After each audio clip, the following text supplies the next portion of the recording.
ý à.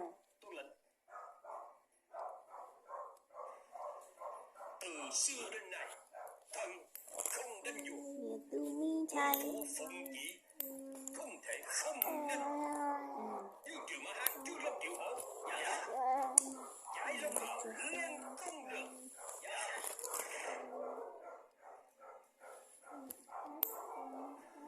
Bây giờ bổn phủ trượng đã Long Bào giống như đến vua. Thành hình.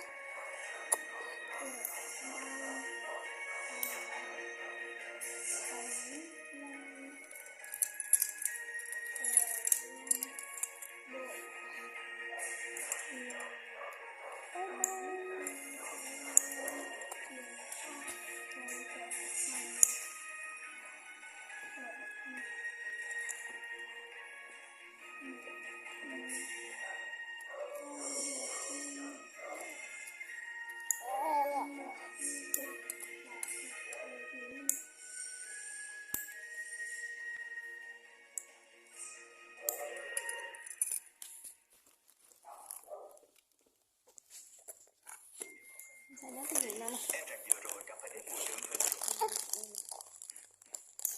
Thần tuyệt đối không dám.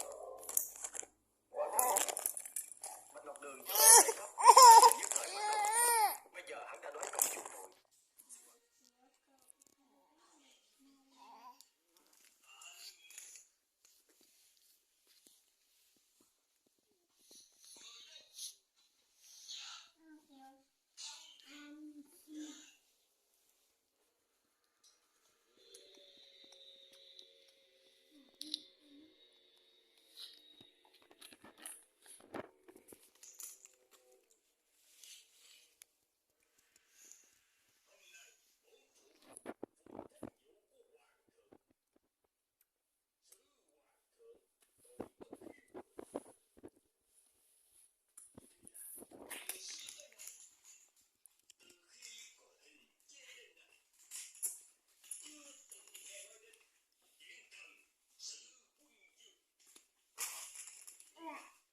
Mình xài là tấn năm mình xài